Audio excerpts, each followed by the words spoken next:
వారంలో 1-2 సార్లు చాలామంది పచ్చి చేపలు తింటుంటారు. అయితే కొందరు ఎండు చేపలను కూడా తింటారు. ఇవి కాస్త వాసన వస్తుంటాయి, కానీ ఇందులో ఉండే ప్రోటీన్లు చాలా ఎక్కువ.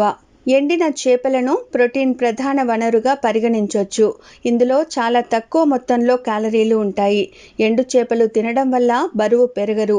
అధిక నాణ్యత ప్రోటీన్లు, ఆరోగ్యకరమైన కొవ్వులు, ఒమేగా-3 ఫ్యాటీ యాసిడ్స్తో సహా ఎండు చేపల్లో ఉంటాయి.